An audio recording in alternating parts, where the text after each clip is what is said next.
Mind reading ದುನಿಯಾ ವಿಶೇಷ ಕಾರ್ಯಕ್ರಮಕ್ಕೆ ಮತ್ತೊಮ್ಮೆ ಸ್ವಾಗತ. ನಾವು ಚರ್ಚೆ ಮಾಡ್ತಾ ಇದ್ವಿ ಮೈಂಡ್ ರೀಡಿಂಗ್ ಮಷಿನ್ ಅಂತಕ್ಕಂಥ ಒಂದು ಸಾಧನದ ಆವಿಷ್ಕಾರ ಕ್ಯಾಲಿಫೋರ್ನಿಯಾ ಯೂನಿವರ್ಸಿಟಿನಲ್ಲಿ ನಡೀತಾ ಇರ್ತಕ್ಕಂಥದ್ದು. ಈ ಒಂದು ಆವಿಷ್ಕಾರ ಸಕ್ಸಸ್ ಆದಿದ್ದೇ ಅದರಲ್ಲಿ ನಮ್ಮ ಬ್ರೈನ್ನಲ್ಲಿ ಇರ್ತಕ್ಕಂಥ ಆಲೋಚನೆಗಳನ್ನು ಒಂದು ಮಷಿನ್ ಡಿಕೋಡ್ ಮಾಡಿ ನಾವು ಮಾತಾಡ್ದೇನೆ ನಮ್ಮ ಮನಸ್ಸಿನಲ್ಲಿ ನಮ್ಮ ಬ್ರೈನ್ನಲ್ಲಿ ಏನು ವಿಚಾರಗಳು ಬರ್ತಾ ಇದೆ ಅಂತಕ್ಕಂಥದ್ದನ್ನು ತಿಳ್ಕೊಳ್ಳೋದ್ರ ಬಗ್ಗೆ ಬನ್ನಿ ನಮ್ಮ ಚರ್ಚೆನ ಮುಂದುವರಿಸೋಣ. ಡಾಕ್ಟರ್ ರಘು ಅವ್ರ ಜೊತೆಯಲ್ಲಿ. ಸರ್, ಈಗ ನೀವು ಹೇಳಿದ್ರಿ ಎಲೆಕ್ಟ್ರೋಡ್ಸ್ಗಳನ್ನು ಬ್ರೈನ್ಗೆ ಫಿಕ್ಸ್ ಮಾಡುವುದರ ಮುಖಾಂತರ ಈ ಒಂದು ಪರೀಕ್ಷೆ ನಡೀತಾ ಇದೆ ಅಂತ ಅಂದ್ಬಿಟ್ಟು. ಒಂದು ವೇಳೆ ಈ ಎಲೆಕ್ಟ್ರೋಡ್ಸ್ಗಳನ್ನು ಬ್ರೈನಿಗೆ ಫಿಕ್ಸ್ ಮಾಡಿದ್ದೇ ಆದಲ್ಲಿ ಆ ರೋಗಿಗೆ ಅಥವಾ ಯಾರು ಆ ಸಂಶೋಧನೆಗೆ ಒಳಪಟ್ಟಿರ್ತಾರೆ ಅವರಿಗೆ ಸೈಡ್ ಎಫೆಕ್ಟ್ಸ್ಗಳೇನೂ ಇಲ್ವಾ? ಜನರಲಿ ಸೈಡ್ ಎಫೆಕ್ಟ್ಸ್ ಏನೂ ಆಗೋದಿಲ್ಲ ಎಲೆಕ್ಟ್ರೋಡ್ಸಿಂದ. Okay. As long as you do it under aseptic precautions ಅಂತ ಹೇಳ್ತೇವೆ. ಅಂದರೆ ಯಾವುದೇ ಒಂದು ಇನ್ಫೆಕ್ಷನ್ ಆಗುವಂಥ ಸಾಧ್ಯತೆನ ಪೂರ್ತಿ ತೊಡೆದು ಹಾಕಿ ನೀವು ಆ ಎಲೆಕ್ಟ್ರೋಡ್ಸ್ನ ಅಟ್ಯಾಚ್ ಮಾಡಿದ್ರೆ ಓಕೆ ನಿಮಗೆ ಜನರಲಿ ಅದೇನು ತೊಂದರೆ ಆಗೋದಿಲ್ಲ. ಆಗಲ್ಲ. ಓಕೆ. ಇವಾಗ ಎಕ್ಸ್ರೇ ಸ್ಕ್ಯಾನಿಂಗ್ ಅಂತ ಹೇಳ್ತೀವಲ್ಲ, ಅಂದರೆ ನಾವು ದೇಹದ ಒಳಗಡೆ ಪ್ರವೇಶ ಮಾಡದೆ ದೇಹವನ್ನು ಆಪರೇಟ್ ಮಾಡ್ದೇ ಒಳಗಡೆ ಬೋನ್ಸನ್ನು ನೋಡ್ತಕ್ಕಂಥದ್ದು ಅಥವಾ ಅಂಗಾಂಗಗಳನ್ನ ನೋಡ್ತಕ್ಕಂಥದ್ದು, ಆ ಥರದ್ದೇನಾದರೂ ಒಂದು ಮಷಿನ್ ಬ್ರೈನ್ ಒಳಗಡೆ ಆಪರೇಷನ್ ಮಾಡದೆ ಈ ಥರ ಏನಾದರೂ ಟೆಸ್ಟಿಂಗ್ ಮಾಡ್ತಕ್ಕಂಥದ್ದು ಆ ಥರ ಏನಾದರೂ ಮಾಡೋಕ್ಕೆ ಸಾಧ್ಯತೆ ಇದೆಯಾ? ಇಲ್ಲ, ಈಗ ಅದರಲ್ಲೂ ಕೂಡ ಸಂಶೋಧನೆಗಳು ನಡೀತಾ ಇದೆ. ಓಕೆ. ಈಗ ಒಂದು ಇತ್ತೀಚೆಗೆ ಒಂದು FNRI ಮೆಷಿನ್ ಅಂತ ಬಂದಿದೆ, functional near infrared FNIR, functional near infrared spectroscopy okay ಅಂತ. ಅದರಲ್ಲಿ ಏನು ಮಾಡ್ತಾರೆ ಅಂದರೆ ನಿಮ್ಮ ಮೆದುಳಿನ ಫ್ರಾಂಟಲ್ ಲೋಬ್ ಏನಿದೆ ಆ ಫ್ರಾಂಟಲ್ ಲೋಬ್ ಆಕ್ಟಿವೇಟ್ ಆಗತ್ತಾ ಇಲ್ವಾ ಅನ್ನೋದ್ರ ಮೇಲೆ ಡಿಪೆಂಡ್ ಆಗುತ್ತೆ. ಫ್ರಾಂಟಲ್ ಲೋಬ್ ಆಕ್ಟಿವೇಟ್ ಆದರೆ ಏನು ಹಂಗಂದ್ರೆ, ಫ್ರಾಂಟಲ್ ಲೋಬ್ ಅನ್ನೋದು ಅತ್ಯಂತ ಮುಖ್ಯವಾಗಿ ಬೇಕಾದಂಥ ಒಂದು ಸಾಧನ. ಓಕೆ. ನಿಮ್ಮ ಯೋಚನಾ ಕೆಪಾಸಿಟಿ, ನಿಮ್ಮ ಆಲೋಚನೆಗಳು, ನಿಮ್ಮ ಪ್ಲಾನ್ಸು, ನಿಮ್ಮ ಆರ್ಗನೈಸೇಷನು, ಅದಕ್ಕೆ ಎಲ್ಲದಕ್ಕೂ ಫ್ರಾಂಟಲ್ ಲೋಬ್ ಅನ್ನೋದು ಅತ್ಯಗತ್ಯ. ಖಂಡಿತ. ಯಾರಿಗೆ ಫ್ರಾಂಟಲ್ ಲೋಬ್ ಇಂಜುರಿ ಆಗೋಗುತ್ತೆ ಅವರಿಗೆ ಪ್ಲಾನ್ ಮಾಡ್ಲಿಕ್ಕೆ ಆಗಲ್ಲ, ಆರ್ಗನೈಸ್ ಮಾಡ್ಲಿಕ್ಕೆ ಆಗಲ್ಲ, they can not think in sequence. ಖಂಡಿತ. ಸೊ ಆ ಒಂದು ನಿಟ್ಟಿನಲ್ಲಿ ಈ ಮೆಷಿನ್ ಬಂದಿದೆ. ಈ ಪ್ರಾಯಶಃ ಒಂದು FNIR ಮೆಷಿನ್ ಬಂದು ಒಂದು 20 years ಆಗಿರ್ಬೋದು. ಆದರೂ ಕೂಡ they are still fine tuning it.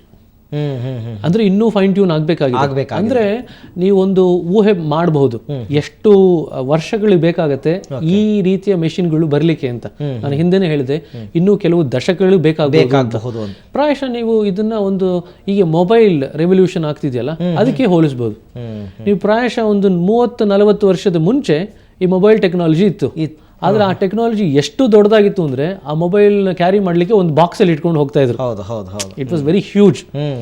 Technology progress ಆಗ್ತಾ ಈಗ ಅತ್ಯಂತ ಸಣ್ಣ ಮೊಬೈಲ್ ಕೂಡ ಸಿಗುತ್ತೆ. ಅದೇ ರೀತಿ ಮುಂದೆ ಇದು ಕೂಡ ಅಡ್ವಾನ್ಸ್. ಎಕ್ಸಾಕ್ಟ್ಲಿ ಅದೇ ರೀತಿಯಾಗಿ ಏನಾಗುತ್ತೆ ಅಂದ್ರೆ ಈ ಮೆಷಿನ್ ಅನ್ನೋದು ಒಂದು ರೀತಿಯ ಸಮರ್ಪಕವಾಗಿ ಕೆಲಸ ಮಾಡ್ತಿದೆ ಅಂತ ಒಂದು ಸ್ಟೇಜ್ ರೀಚ್ ಆದ್ರೆ ಅವಾಗ ಇದನ್ನ ಫೈನ್ ಟ್ಯೂನ್ ಮಾಡ್ಲಿಕ್ಕೆ ಶುರು ಮಾಡ್ತಾರೆ, ಅಡ್ವಾನ್ಸ್ಡ್ ವರ್ಷನ್ಸ್ ಬರೋದಕ್ಕೆ. ಎಕ್ಸಾಕ್ಟ್ಲಿ. ಓಕೆ. ಈ ಪರಿಕಲ್ಪನೆ ಹೇಗೆ ಶುರು ಆಯಿತು? ಮೈಂಡ್ ರೀಡಿಂಗ್ ಮಷಿನ್ ಅಂತಕ್ಕಂಥದ್ದನ್ನ ಇದನ್ನ ಕಂಡುಹಿಡಿಯಬೇಕು ಅನ್ನೋ ಪರಿಕಲ್ಪನೆ ಇದಕ್ಕೇನು ತುಂಬಾ ಹಿಸ್ಟ್ರಿ ಇದೆಯಾ ಅಂತ? ಹೇಗೆ ಮೈಂಡ್ ರೀಡಿಂಗ್ ಮಾಡಬೇಕು ಅಂತ ಸಾಮಾನ್ಯ ಜನರಲ್ಲಿ ತುಂಬಾ ವರ್ಷಗಳಿಂದನೇ ಆಸೆ ಇದೆ. ಓಕೆ. ಇದು ಬರೀ ವಿಜ್ಞಾನಿಗಳಿಗೆ ಸಂಬಂಧಪಟ್ಟಿದ್ದಲ್ಲ, ಸಾಮಾನ್ಯ ಜನರಲ್ಲೂ ಕೂಡ.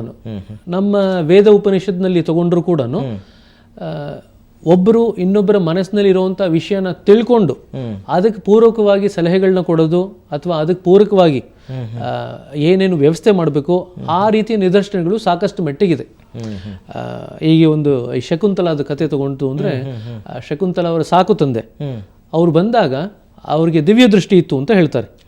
ಅಂದ್ರೆ ಶಕುಂತಲಾಗಿ ಏನು ಆಗಿ ಹೋಗಿದೆ ದುಷ್ಯಂತ ಮಹಾರಾಜನಿಂದ ಅದರ ಪೂರ್ತಿ ಕಲ್ಪನೆ ಅವರ ಮನಸ್ಸಿನ ಮುಂದೆ ಚಿತ್ರದಾಗಿ ಬಂದು ಮೂಡುತ್ತೆ.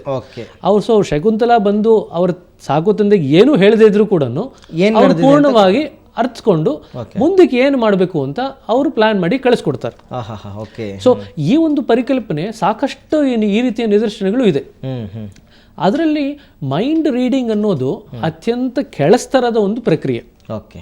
ಗೊತ್ತಾಯ್ತು. ಅದು ಈಗಿನ ವಿಜ್ಞಾನ ಯುಗದಲ್ಲಿ ಒಂದು ಅತ್ಯಂತ ಉನ್ನತ ಮಟ್ಟದ ಒಂದು ಅಚೀವ್ಮೆಂಟ್ ಅಂತ ಹೇಳಿದ್ರು ಕೂಡ ನಮ್ಮ ಒಂದು ಅಷ್ಟಸಿದ್ಧಿಗಳು ಅದನ್ನೆಲ್ಲ ತಗೊಂಡಾಗ ಇದು ಒಂದು ಅತ್ಯಂತ ಕೆಳಸ್ತರದ ಪ್ರಕ್ರಿಯೆ. ಒಂದು ಇತಿಹಾಸದಲ್ಲಿ ನಾನು ಕೂಡ ಓದಿದ್ದೆ, ಒಬ್ಬ ಮಹಾರಾಜ ತಪಸ್ಸನ್ನು ಮಾಡಿ ಮಹರ್ಷಿಗಳನ್ನ ತಪಸ್ಸು ಮಾಡ್ತಾನೆ, ವಿಶ್ವಾಮಿತ್ರ ಮಹರ್ಷಿಗಳನ್ನ. ಮಹರ್ಷಿಗಳು ಪ್ರತ್ಯಕ್ಷ ಆಗಿ ಏನು ಬೇಕು ನಿನಗೆ ವರ ಅಂತ ಕೇಳಿದಾಗ, ನನ್ನ ರಾಜ್ಯದ ಜನಸಾಮಾನ್ಯರ ಕಷ್ಟ ನಷ್ಟಗಳನ್ನ ನನಗೆ ಅರ್ಥಕೊಳ್ಳೋದಕ್ಕೆ ಆಗ್ತಾನೇ ಇಲ್ಲ, ಅವ್ರು ಯಾರೂ ನನ್ನ ಮುಂದೆ ಬಂದು ಹೇಳ್ಕೊಳ್ಳಲ್ಲ, ಏನು ಅವ್ರ ಕಷ್ಟ ಇದೆ ಅಂತ ಅಂದ್ಬಿಟ್ಟು. ಹಾಗಾಗಿ ನನಗೆ ಅವರನ್ನು ನೋಡಿದ ತಕ್ಷಣ ಅವ್ರ ಮನಸ್ಸಲ್ಲಿ ಏನಿದೆ, ಅವ್ರು ಏನು ಕಷ್ಟ ಅನುಭವಿಸ್ತಾ ಇದ್ದಾರೆ ಅನ್ನೋದು ಗೊತ್ತಾಗ್ಬಿಡ್ಬೇಕು ನನಗೆ. ಅವ್ರ ಕಷ್ಟವನ್ನು ನಾನು ಪರಿಹರಿಸಬೇಕು, ಅಂಥ ವರ ಕೊಡಿ ಅಂತ ಕೇಳ್ತಾರೆ. ಸೊ ಇದೆಲ್ಲದಕ್ಕೂ ಅದು ಬೇಸ್ ಅಂತ ಅನ್ಸುತ್ತೆ ನನಗೆ. ಡೆಫಿನೆಟ್ಲಿ ಅಲ್ವಾ? ಈಗ ಇನ್ನು ಎರಡು ವಿಷಯದಲ್ಲಿ ಐ ವಾಂಟ್ ಟು ಫೋಕಸ್, ಸ್ವಲ್ಪ ಮಟ್ಟಿಗೆ ಬೆಳಕು ಚೆಲ್ಲಬೇಕು ಇಷ್ಟಪಡ್ತೀನಿ. ಈ ಒಂದು ಸಂಶೋಧನೆ ನಡೆದಿರೋದು ವಿಷಯನ ಕೇಳೋ ಒಂದು ದೃಷ್ಟಿನಲ್ಲಿ, ಓಕೆ, ಮನಸ್ಸಿನ ಆಲೋಚನೆ ಮೇಲಲ್ಲ. This is a very big distinction.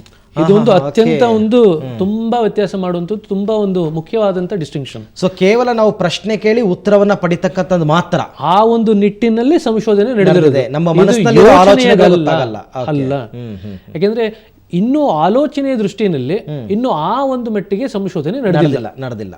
So ಇದೇನಿದ್ರು ಕೂಡ ನಿಮಗೆ ಒಂದು ವಿಷಯ ಹೇಳಲ್ಪಡುತ್ತೆ, ಆ ವಿಷಯ ನೀವು ಕೇಳ್ತೀರಿ, ಅದ್ರ ನಂತರ ಅದರದ್ದು ಏನು ಆಕ್ಟಿವಿಟೀಸ್ ಇದೆ ಅದ್ರ ಪ್ರಕಾರ ಆ ವಿಷಯನ ಯಾವ ಒಂದು ಪದ ಉಚ್ಚಾರಣೆ ಮಾಡಿದ್ರಿ ಅಂತ ಕಂಪ್ಯೂಟರ್ ಗೆಸ್ ಮಾಡ್ಲಿಕ್ಕೆ ಆಗತ್ತಾ ಅಷ್ಟೇ.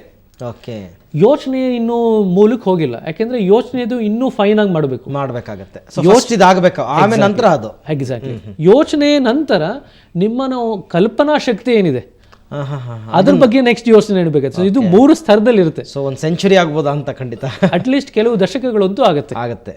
ಓಕೆ, ಈಗ ಅಂದ್ರೆ ಯಾರಿಗೆ ಮಾತಾಡೋದಕ್ಕೆ ಆಗಲ್ಲ, ಬಾಯಿ ಬಿಟ್ಟು ಮಾತಾಡೋಕ್ಕಾಗಲ್ಲ, ಅವರಿಂದ ಉತ್ತರ ಪಡ್ಕೊಳ್ತಕ್ಕಂಥದ್ದು. ಅಂದ್ರೆ ಅವರಿಂದ ಉತ್ತರ ಪಡ್ಕೋಬೇಕಾದ್ರೆ ಅವರ ಮನಸ್ಸಿನಲ್ಲಿ ಆ ಉತ್ತರ ಜನರೇಟ್ ಆಗಿರಬೇಕು. ಆದರೆ ಆ ಪದಗಳ ಉಚ್ಚಾರಣೆ ಅವ್ರಿಗೆ ಮಾಡಲಿಕ್ಕೆ ಸಾಧ್ಯ ಇಲ್ಲ. ಅಂತಹ ಪದಗಳನ್ನ ಈ ಮೆದುಳಿನ ಆಕ್ಟಿವಿಟಿ ಮುಖಾಂತರ ನಾವು ಕಂಡುಹಿಡಿಬಹುದು. ಈಗ ಎಕ್ಸಾಂಪಲ್, ಯಾರೋ ಒಬ್ಬ ವಯೋವೃದ್ಧ ತಂದೆ, ಅವರಿಗೆ ಸ್ಟ್ರೋಕ್ ಹೊಡೆದ್ಬಿಟ್ಟಿರುತ್ತೆ, ಮಾತಾಡೋಕ್ಕಾಗಲ್ಲ. ಈಗ ಅವರು ವಿಲ್ ಮಾಡಬೇಕು, ಮಕ್ಕಳಿಗೆ ಆಸ್ತಿಯನ್ನು ಬರೀಬೇಕು. ಸೊ ಪ್ರಶ್ನೆ ಕೇಳೋದು, ಯಾರ್ಯಾರಿಗೆ ಏನೇನು ಮಾಡಬೇಕು, ಅವ್ರ ಮನಸ್ಸಿನಲ್ಲಿ ಉತ್ಪತ್ತಿ ಆಗುತ್ತೆ ಉತ್ತರ.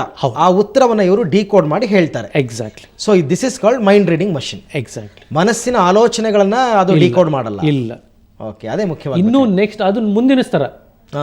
ಈ ಸ್ತರದಲ್ಲಿ ಮನಸ್ಸಿನಲ್ಲಿ ಉತ್ಪತ್ತಿ ಆಗುವಂತ ಪದಗಳನ್ನ ಇದು ಕಂಡಿಡ್ಲಿಕ್ಕೆ ಪ್ರಯತ್ನ ಪಡ್ತಿದೆ. ಓಕೆ, ಈಗ ಕೆಲವು ನಮ್ಮಲ್ಲಿ ಇರ್ತಕ್ಕಂಥ ಟೆಕ್ನಾಲಜೀಸ್ ಕಳ್ಳರನ್ನ ಬಾಯಿ ಬಿಡಿಸೋದಕ್ಕೋಸ್ಕರ ಬ್ರೈನ್ ಮ್ಯಾಪಿಂಗ್ ಅಂತ ಮಾಡ್ತಾರೆ, ನಾರ್ಕೋ ಅನಾಲಿಸಿಸ್ ಅಂತ ಮಾಡ್ತಾರೆ.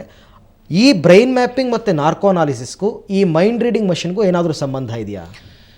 ಯಾವುದೇ ಮೆಷಿನ್, ಬ್ರೈನ್ ಮ್ಯಾಪಿಂಗ್ ಆಗಲಿ, ನಾರ್ಕೋ ಅನಾಲಿಸಿಸ್ ಆಗಲಿ, ಅಥವಾ ಈ ಒಂದು ಮೈಂಡ್ ರೀಡಿಂಗ್ ಮೆಷಿನ್, ಎಲ್ಲದಕ್ಕೂ ಒಂದು ಮುಖ್ಯವಾದ ಒಂದು ತಳಹದಿ ಇದೆ. ಅದು patient's ability to cooperate. Okay, ಅದಾಗಲಿಲ್ಲ. ಎರಡನೇದು patient's willingness to participate. Patient ಅವರು ವಿಲ್ಲಿಂಗ್ ಆಗಿ ಹೃತ್ಪೂರ್ವಕವಾಗಿ ಅವರು ನಾನು ಇದರಲ್ಲಿ ಭಾಗವಹಿಸ್ತೀನಿ ಅಂತ ತಮ್ಮ ಒಂದು ನಿರ್ಧಾರ ಕೊಟ್ಟರೆ, ಆ ವಿಲ್ಲಿಂಗ್ನೆಸ್ ಇದ್ದರೆ ಮಾತ್ರ ನಿಮಗೆ ಈ 3 ಮೆಷಿನ್ಗಳು ಸಹಾಯ ಮಾಡುತ್ತೆ. ಬ್ರೈನ್ ಮ್ಯಾಪಿಂಗ್ ಮಾಡೋದಾಗ್ಲಿ, ಅಥವಾ ನಿಮಗೆ ನಾರ್ಕೋ ಅನಾಲಿಸಿಸ್ ಮಾಡೋದಾಗ್ಲಿ, ಅಥವಾ ಇನ್ನೊಂದು ಹಿಪ್ನೋಸಿಸ್ ಮಾಡಿ ಕೆಲವು ವಿಷಯಗಳನ್ನ ಹೊರ ತೆಗೆದಾಗ್ಲಿ, ಎಲ್ಲದರಲ್ಲೂ ಕೂಡ ಮನಸ್ಸಿಗೆ ಒಂದು ಅಹಂ ಅಂತ ಇರುತ್ತೆ. ಹೌದು.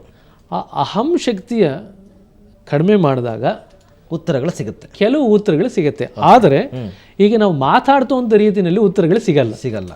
ನಿಮಗೆ more or likely you will get yes or no answers. ಹೌದು, ಸರಿ, ತಪ್ಪು ಪ್ರಶ್ನೆಗಳು. ನೀವೊಂದು 200 ಪ್ರಶ್ನೆಗಳು ಕೇಳಿದ್ರೆ ಅದಕ್ಕೆ ಒಂದಿಷ್ಟು ಆನ್ಸರ್ಗಳು ಹೇಳ್ತಾರೆ. ಸರಿ ತಪ್ಪು ಆನ್ಸರ್ಗಳು ಹೇಳಿದ ನಂತರ ಅದನ್ನ ನೀವು ಒಂದು ಲಾಜಿಕಲ್ ಕನ್ಕ್ಲೂಷನ್ ಆಗಿ ಫಾರ್ಮ್ ಮಾಡ್ಬೋದು. ಆದರೆ ಎಲ್ಲೂ ಕೂಡ ಈ ಯಾವುದೇ ಪ್ರಕ್ರಿಯೆಯಲ್ಲಿ ಆದ್ರೂ ಕೂಡ ಪೇಷಂಟ್ಸು ಇಡೀ ಸೆಂಟೆನ್ಸಸ್ ವಾಕ್ಯಗಳ ಮುಖಾಂತರ ಉತ್ತರ ಕೊಡೋದಕ್ಕಾಗೋದು ಇಲ್ಲ. ಅಂದ್ರೆ ಕೊಟ್ಟರು ಕೂಡ ಅದು ಡಿಕೋಡ್ ಮಾಡ್ಲಿಕ್ಕೆ ಆಗಲ್ಲ. ಆಸ್ ಆಫ್ ನಾವು ಇನ್ನು ಪದಗಳು ಏನು ಹೇಳ್ತಿದ್ದಾರೆ, ಉಚ್ಚಾರಣೆ ಮಾಡ್ತಿದ್ದಾರೆ ಅಂತ ಹೇಳೋದು ಗೊತ್ತಾಗ್ತಿದೆ. ಹಾಗಾದ್ರೆ ಈ ನಾರ್ಕೋನಾಲಿಸಿಸ್ ಮತ್ತೆ ಬ್ರೈನ್ ಮ್ಯಾಪಿಂಗ್ ಮಾಡ್ತಾರಲ್ಲ, ಸಾಮಾನ್ಯವಾಗಿ ಅದನ್ನ ಕಳ್ಳರಿಂದ ಬಾಯಿ ಬಿಡಿಸೋದಕ್ಕೋಸ್ಕರ ಪ್ರಯೋಗ ಮಾಡ್ತಾರಲ್ವಾ. ಈಗ ಆ ವ್ಯಕ್ತಿ ಏನಾದರೂ ಆಗಲಿ ಶತಾಯ ಗತಾಯ ನಾನು ಉತ್ತರ ಹೇಳಲ್ಲ ಅಂತ ಅನ್ಕೊಂಡೇ ಕೂತ್ಕೊಂಡ್ರೆ ಹೇಗೆ ಉತ್ತರ ಅವನಿಂದ ಬರೋದಕ್ಕೆ ಸಾಧ್ಯ?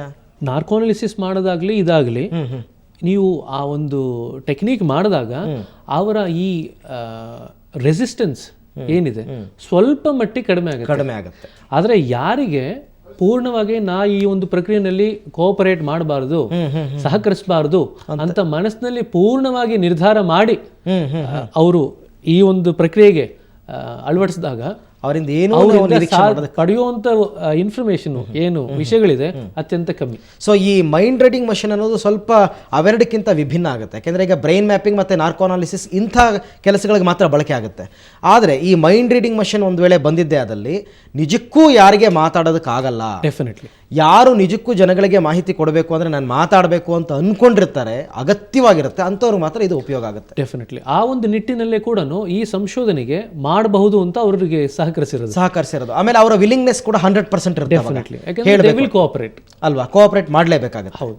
ಓಕೆ, ಇನ್ನು ಈಗಾಗಲೇ ಇಂಥ ಏನೋ ಮೈಂಡ್ ರೀಡಿಂಗ್ ಮಷಿನ್ ಅಂತ ಈಗ ಆವಿಷ್ಕಾರ ಮಾಡ್ತಾ ಇದ್ದಾರೆ. ಈಗ ಇರ್ತಕ್ಕಂಥ ಸದ್ಯದ ಅವೈಲಬಲ್ ಟೆಕ್ನಾಲಜಿನಲ್ಲಿ ಇದಕ್ಕೆ ನಿಯರೆಸ್ಟ್ ಮಷಿನ್ಸ್ ಏನಾದರೂ ಇದೆಯಾ? ಇಲ್ಲ, ಯಾವುದೂ ಇಲ್ಲ. ಈಗೇನು ನೀವು ಬ್ರೈನ್ ಮ್ಯಾಪಿಂಗು, ನಾರ್ಕೋ ಅನಾಲಿಸಿಸ್ಸು, ಹಿಪ್ನೋಸಿಸ್ಸು ಅಂತ ಈ 3 ಟೆಕ್ನಿಕ್ಸ್ ಬಗ್ಗೆ ಹೇಳಿದ್ರಲ್ಲ, ಇರೋವಂಥ ಸದ್ಯದ ಪರಿಸ್ಥಿತಿಯಲ್ಲಿ ಇರುವಂಥದ್ದು ಈ 3 ಟೆಕ್ನಿಕ್ಸ್ ಮಾತ್ರ. ಈ 3 ಆಲ್ಮೋಸ್ಟ್ ಒಂದೇ ರೀತಿ ವರ್ಕ್ ಮಾಡ್ತದೆ.